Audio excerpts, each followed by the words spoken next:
Film की शुरुआत में हमें एक बीच को दिखाया जाता है और वहाँ सैमी नाम के एक ओल्ड चिल टर्टल को देखते हैं जो आज वो बहुत खुश होते हैं क्योंकि जल्दी वो रेडबा बनने वाला था। वो अपनी कहानी बताता है कि उसका जन्म 50 साल पहले पर इसी बीच पर हुआ था जब ये बेबी जड़ से बीच करता हुआ था और वहाँ बस सी टर्टल ही नजर आ रहे थे जब वो पैदा हुआ था कि तब उसी के साथ के टर्टल अंडे से निकल पानी की ओर जाने लगते थे और वो गड्ढे में ही फंसा हुआ था।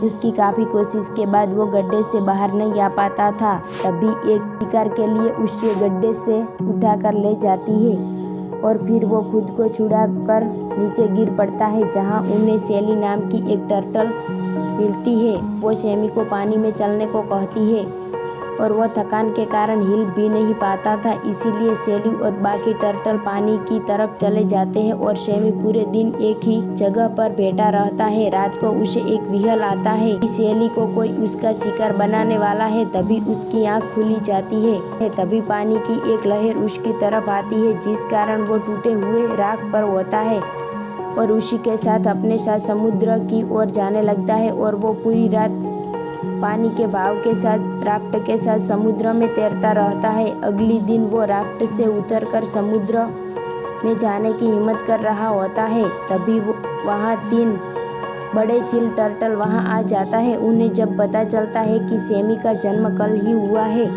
तब उनमें से 2 चिल टर्टल उसे छोटा समझकर उसे डराने की कोशिश करते हैं कि ओशन के अंदर से उसे बहुत से भूखर ओशंस मिलेंगे जो उसका शिकार करने के लिए बेताब है। सैमी ये सुनकर बहुत ही डरने लगता है पर उन्हीं में से एक समझदार टर्टल उसे समझाती है कि उसे किसी की बातों में नहीं आना चाहिए और अपनी मन की बातों को सुनकर बिना डर के मारे आगे बढ़ते रहना चाहिए और इसके बाद उसे गुड लक बोलकर वहाँ से चले जाते हैं। सैमी उनकी बात मानकर पानी के अंदर जाने की हिम्मत करता है। तभी एक बिराना उस पर हमला करने की कोशिश करता है, इसीलिए सैमी उससे बहुत ही घबरा जाता है और नीचे देखने उसे समुद्र में अलग अलग तरह के क्रीचर्स नजर आते हैं और इसलिए डरकर वो राफ्ट पर ही बैठा रहता है। वहीं पर हम रे नाम की एक छोटी सी टर्टल को देखते हैं जो खुद भी सैमी की तरह अकेला ही होता है और वहाँ के सी ग्रुप नाम के टर्टल को देखते ही ज्वाइंट होने की कोशिश करता है पर सभी उसे भगा देते हैं और तभी वहाँ वो सैमी से मिलता है। वो दोनों एक दूसरे का इंटरव्यूज करते हैं और वो बात के दौरान उसे पता चलता है कि वो दोनों सेम बीच पर सेम डेट पर ही पैदा हुए थे। ये जानकर वो दोनों बहुत ही खुश हो जाते हैं और एक दूसरे को भाई मान के रहते हैं।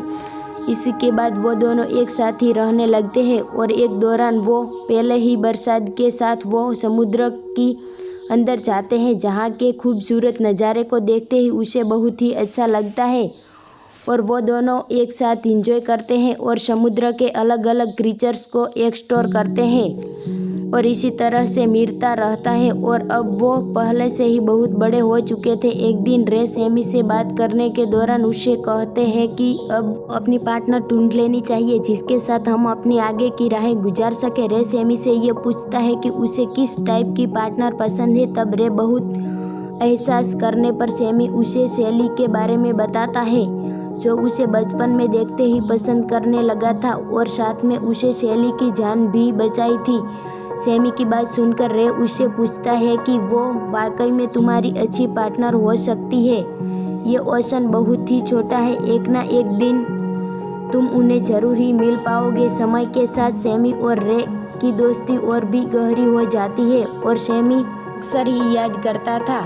एक दिन रे सैमी को चिढ़े करने के लिए अपने दोस्त ऑक्टोबस के पास ले जाता है जहां वो ऑक्टोबस के साथ टेंटिकल पर राइड करके वो दोनों बहुत इंजॉय करते हैं। तभी अचानक कहीं उसे समुद्र फ्रूट ऑयल मिलना शुरू होता है और सैमी और रे को कोई आइडिया नहीं होता कि आखिर ये क्या हो सकता है। उस ऑयल से समुद्र में बहुत ही नुकसान होता है जिसे वहाँ के रहने वाले को काफ़ी खतरा था। सैमी और रे ये देखकर बहुत दुखी होते हैं और ऊपर आने पर उन्हें पता चलता है कि असल में वहाँ ऑयल से भरा एक शिप पलट चुका था जिस कारण वो मौजूद हुए समुद्र में भी आ चुका था और रे सैमी भी ह्यूमन के साथ ये पहला समुद्र था और इसी के साथ ये दोनों का बुरा वक्त भी शुरू हो जाता है। एक दिन वो दोनों अपने आप पर रहे होते हैं तब उनकी राफ्ट टूटकर राख हो जाती है और वो दोनों समुद्र में चले जाते हैं। पर वहाँ सैमी मछलियों के साथ नेट में फंस जाता है और नेट में फंसते ही ऊपर जाने लगता है। रे उसे बचाने की बहुत कोशिश करता, खुद ही दूसरी नेट में फंस जाता है और वो दोनों एक दूसरे से अलग हो जाते हैं। नेट से बाहर निकलने पर सैमी खुद को एक जहाज पर पाता है। वो स्मॉल ओपनिंग के जरिए वहाँ से बचकर निकलने की कोशिश करता है, पर आखिर में वो सामान के बीच में फंस जाता है और वहाँ से हिल भी नहीं सकता था। काफ़ी धूप में रहने से वो डिहाइड्रेट होकर बेहोश हो जाता है और जब एक सेलर उसे देखता है तो वापस समुद्र में फेंक देता है। पर समुद्र में पहुंचने के बाद भी सैमी को होश नहीं आता। वहाँ एक डॉल्फिन उसे जगाने की उसकी मदद करती है और वो किसी तरह पानी के बहाव के सहारे पानी से बाहर आ पहुँचती है, जहाँ रात को एक कपल की नज़र उस पर पड़ जाती है और वो उसे अपने साथ लेकर चले आते हैं। अगली सुबह जब सैमी की आँख खुलती है तब उसी के सामने छोटी बच्ची उसकी मॉम और कैट को देखता है और वो ह्यूमन फैमिली सैमी को बहुत प्यार से रखती है और उसे खाना भी को उससे बहुत ही जलस होती है, क्योंकि उसे लगता था कि सैमी के आने से उसका ध्यान सैमी पर हो जाएगा। इसलिए वो उसे कहता है कि तुम्हें ह्यूमन पर भरोसा नहीं करना चाहिए, क्योंकि कभी भी मौका आने पर वो उसका दामन बना सकते हैं। वहीं जब रात को उस बच्ची की मॉम उसे स्टोरी सुना रहती है तब फल्फी सैमी के पास जाता है और उसे पूछता है कि यहाँ से भागने के बारे में उसका क्या प्लान है। पर सैमी उसकी बात पर यकीन नहीं था। बात पर फल्फी सैमी को अपनी स्टोरी भी बताती है कि वो उसी की तरह ओशियन से बचकर यहाँ आया था, जिससे सैमी को पता चलता है कि दुनिया में बहुत से ओशंस है। नाम की एक वर्षी टर्टल से मिलता है जो भी इससे यही कहती है कि हम दोनों यहाँ प्रिजनर्स की तरह कैद है और अपनी मर्जी से कहीं जा भी नहीं सकते, इसलिए तुम्हें भी यहाँ से भागने के बारे में सोचना चाहिए। पर अगले दिन वीरा को वहाँ से सी में से छोड़ दिया जाता है, क्योंकि सैमी और वीरा आपस में मेट नहीं हो सकते थे। यहाँ पे फल्फी सैमी से झूठ कहती है कि वीरा को इसलिए जाने दिया क्योंकि उसका सेल बहुत ही हार्ड हो चुका था, इसलिए उसका टर्टल सूप नहीं बन सकता था। पर वो तुम्हें इतनी आसानी से नहीं जाने देंगे। इससे सैमी बहुत ही उदास हो जाता है। पर उसे रात पुलिस उस बीच पर पहुंच जाती है और रवि को उस जगह से निकाल देती है। तभी फल्फी सैमी से कहता है कि उसी के पास भागने का अच्छा मौका है। सैमी भी उसी की बात मानकर छुप जाता है, जिस कारण वो बच जाता है और अब सैमी अकेला पड़ जाता है। इसलिए काफ़ी दिन वहाँ गुजारने के बाद वो समुद्र में वापस लौट जाता है और भूख के कारण लकड़ियाँ खाना शुरू कर देता है और ढेर सारा कचरा होने की वजह से वो एक पॉलीथीन बैग में फंस जाता है। लेकिन वीरा वहाँ आकर उसे बचा लेती है। सैमी उसे वापस देखकर बहुत ही खुश होता है। इसके बाद वीरा उसे एक ऐसी जगह पर ले जाती है, ढेर सारा सी फ्रूट होता है। सैमी मज़े से उन्हें खाने लगती है, पर तभी उन्हें वहाँ एक टर्टल मिलती है जिसके पीछे एक शार्क लगी होती है।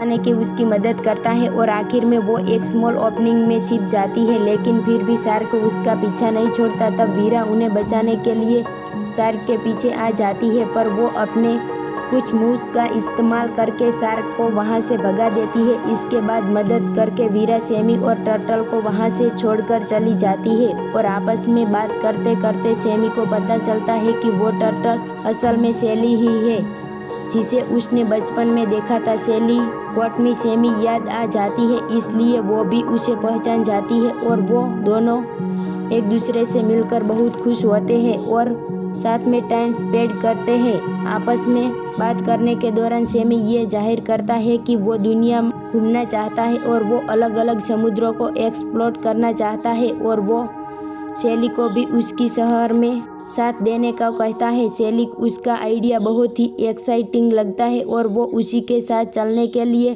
तैयार हो जाती है। तब सैमी उसे बताता है कि उसके लिए पहले ही उसे सीक्रेट पैसेज ही की ताबीज़ करनी होगी, इसलिए वो साथ में सीक्रेट पैसेज ढूंढने के लिए निकल जाते हैं। रास्ते में बारे में पूछते हैं पर उसे कुछ पता नहीं होता, पर वो उन्हें शिप्स के बारे में बताता है जहां उस बारे में कुछ क्लू मिल सकते थे और वो तैरते हुए एक सी पोर्ट तक पहुंचते हैं, पर वहां उन्हें कुछ नहीं मिलता। तब वो और आगे की सफ़र में निकल जाते हैं और तैरते हुए फ्रेश वाटर में पहुंच जाते हैं, जहां उन्हें बहुत अलग और ख़तरनाक तरीके के क्रीचर्स दिखाई देते हैं। और वहां पे अचानक उन्हें पिराना का एक झुंड घेर लेता है। झुंड के शिकार करने से पहले ही ईगल उसे पकड़ लेता है और अपने घोंसले में ले आता है। और वहां की ऊंचाई से सैमी को एक शिप दिखाई देता है, पर उतने में टूटकर नीचे गिरता है और वो शैली से वापस मिल जाता है। इसके बाद सैमी और शैली उस शिप का पीछा करते हुए उसी के करीब पहुंच जाते हैं, पर वहां एक इंसिडेंट से सैमी शैली से अलग हो जाता है और काफ़ी कोशिश के बाद वो उसे ढूंढ नहीं पाता और इसी के साथ वो अपने मिशन में भी कामयाब रहता है। शैली के जाने के बाद सैमी बहुत उदास हो जाता है और तभी उसे एक ओल्ड टर्टल कपल मिलते हैं और वो उसे एक टर्टल के बारे में बताते हैं जिसके सेल पर शार्क बाइट का निशान होता है। इसी से सैमी समझ जाता है कि वो शैली की ही बात कर रहे हैं।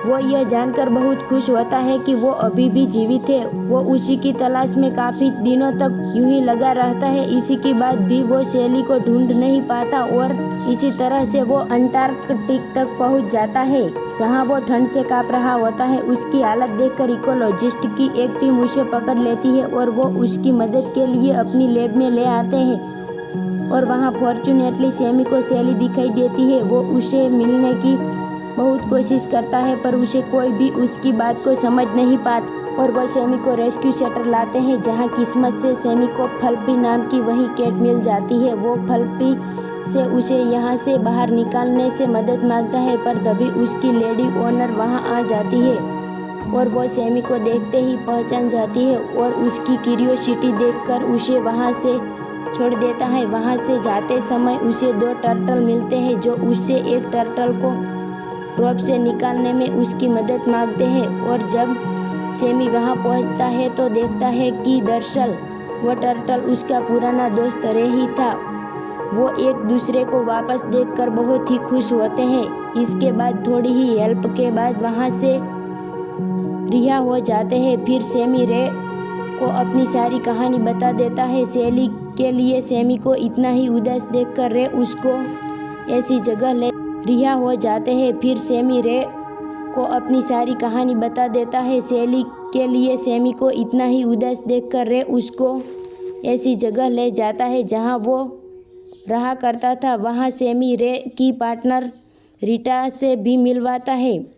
वहां उसे बात करने के दौरान सैमी उसे शैली के बारे में बता देता है। तब रीटा उसे कहती है कि उसने थोड़ी ही देर पहले यहाँ पर देखा था। असल में वो वहीं रहने लगी थी, पर तब वहाँ वो देखता है कि शैली किसी दूसरी टर्टल के साथ होती है। इसे देखकर उसे लगता है कि उसे उसका मेट मिल गया है, इसलिए वो उससे मिलने भी नहीं आ जाता और उदास होकर रीटा और रे के पास आता है और उन्हें भी ये बात बता देता है। पर वहाँ सैमी को पता चलता है कि जिस टर्टल को उसने शैली के साथ देखा वो दरअसल रॉबी था, जो दरअसल किसी भी टर्टल को देखकर उसे फ्लर्ट करने लगता था और शैली के साथ ही बस फ्लर्ट ही कर रहा था। ये जानकर सैमी बहुत खुश होता है और वो भागकर शैली से मिलने जाता है, जहाँ एक होता है। सैमी उससे शार्क से बचा लेता है और आखिर में इसी तरह सैमी और शैली का रियूनियन हो जाता है और वो दोनों एक दूसरे मेट में बन जाते हैं। और इसके बाद ये स्टोरी प्रेजेंट में आती है। यहाँ सभी बेबी टर्टल अपने अंडे से बाहर आ जाते हैं और रे और सैमी उन्हें रोड क्रॉस करवा रहे होते हैं, पर उनमें से एक टर्टल सैमी से मदद मांगता है। ये देखकर उसे अपना बचपन याद आ जाता है। वो खुशी से उसे गड्ढे से बाहर निकालता है और वो बेबी टर्टल पानी की ओर जाने लगता है। और इसी के साथ ये मूवी यहीं एंड हो जाती है।